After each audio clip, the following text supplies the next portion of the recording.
It is estimated that 60% of Zamfara is now lawless and is in the hands of bandits and rustlers. The governor of my state last week basically abdicated responsibility and said he no longer wants to be known as the chief of security of his state. Now, given that particular fact and the fact that there doesn't seem to be an end in sight with the problem in Zamfara, and the fact that we seem to have conflicts erupting all across Nigeria, I'd really like to understand what the plan is for securing this country, especially internally. I'm not so much worried about the external issues, but the internal issues that we are facing. Thank you. I think we'll start from the very far end and ask to Bill again.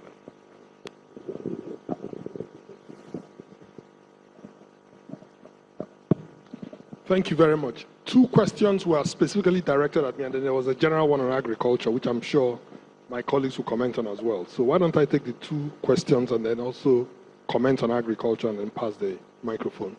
The first question was, how are we doing on ease of doing business? And just to put that question and the answer in context, when we came in, one of the first things that we recognized as a government under the leadership of the president was that an enabling environment is simply essential, for doing business and for the country to reach its potential. I mean, you can't work in a country where you are putting obstacles in the way of people. I mean, there are all kinds of anecdotes of people who wanted to do things and had waited for years to get either permits or whatever they needed. So the president, recognizing that, set up a council called the Presidential Enabling Business Environment Council to focus on creating a better environment for our people, for our businesses, for the stakeholders in our economy to do business. And I think it's that Presidential Council that has led the effort to improve the ease of doing business in the country. He has a fully staffed secretariat, he has ministers, he has people from the private sector, and he has all the other arms of government and tiers of government, meaning the National Assembly is there. In fact, the Chief Justice has attended at least one of our meetings, and we work with the states. The two states that are also part of the World Bank rankings, Lagos State and Kano State. And the results have been evident. I mean, under the work of the council and its leadership, the country, like I said, after sliding for 10 years, in terms of ease of doing business rankings, moved not just by 24 places, but was adjudged one of the top 10 reforming countries in the world. Obviously, it's not, thank you. We're not where we want to be because we had really, really gone backwards. I think we're at about 169th by the time we came in. We're not where we want to be, but I think that journey has started. What I would also like to say is that, when you think about ease of doing business, it also links to all the other programs of government. If you ask people who are in industry or in business, infrastructure matters a lot to them.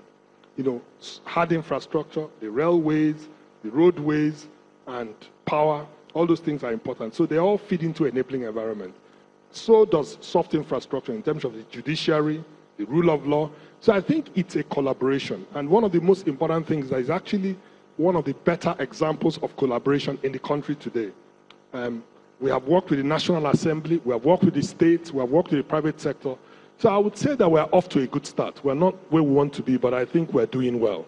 And we can do a lot better going forward. On the second question, which was on Industry 4.0, which basically deals with technology and industry, basically leveraging technology for industry.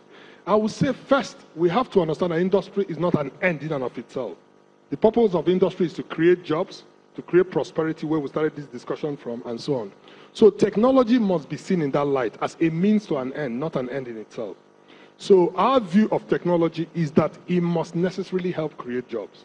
If it's not creating jobs, then it may not necessarily achieve our objectives as a country. So the way we look at technology today, whether it's Industry 4.0 or digital economy or any other type of technology, is how can it help our people, do their work better, which is why I think it ties into the question on agriculture as well.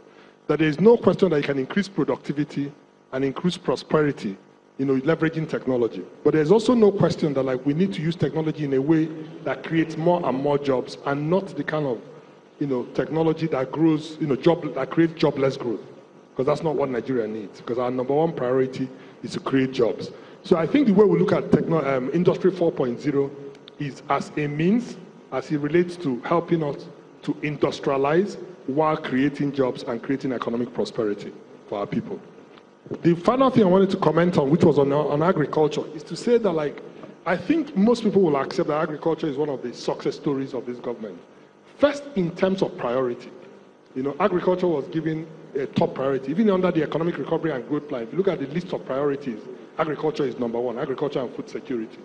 And there is no question that, with the fertilizer program, with the priority to agriculture and the programs to provide financing, like the Anchor Borrowers program of CBN and all the other programs, that more people have gone back to the farms.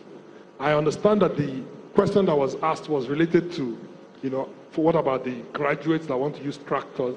There's also room for those. In the president's visit to the United States, one of the meetings he had was with businesses from the US that want to partner with Nigeria. Just to use one example, John Deere, wants to come here and produce tractors. He wants to produce 12,000 tractors. So there will also be room for those that want to leverage things like tractors and harvesters and so on for agriculture. But it's not either or.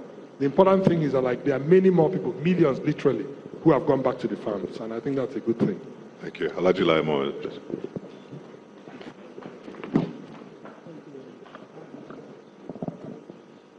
The questions, the two questions addressed to me are, why would the Minister of Information not know about an incarcerated journalist for 2 years?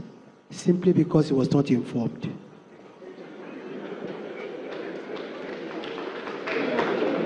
The second question, why does the government have few women in its cabinet? Are there no experienced Nigerian women? There are very many experienced Nigerian women. We are very proud of the women in our cabinet. They've proven their mettle, and I'm sure that as soon as it's practicable and we are moving there, very soon we are going to have more women in our cabinet than we are going to have men. Now, I'm going to now also directly talk about the issue of agriculture. Though I'm not the Minister for Agriculture, but I think one area in which this government has really made its mark is in the area of agriculture. I think earlier on I did say that not only has the Anchor Borrowers program helped us in increasing the number of rice farmers from 5 million to 11 million, it has also helped indirectly, to increase the number of our integrated rice mills from 13 to 21. Now, the results are are clear out there, that from a country that was importing 644,000 metric tons of rice annually, today we import less than 24,000 metric tons of rice annually. And from a country that used to pay $5 million every day just for importation of rice, we've reduced that to almost zero. So I think the impact of the reforms and the initiatives of the Ministry of Agriculture in food security and agriculture has actually shown a lot of positive improvement. Thank you. Thank you. Thank you very much. Let me address the first question that on the border security and as to how, with the challenges I mentioned when I visited Ilele border, how can we know even who our citizens are, Nigerian citizens? I just mentioned that just to highlight some of those challenges. And of course, we are doing quite a lot in order to overcome those challenges. Now, part of what we are doing is first, we've established a multi-agency situation.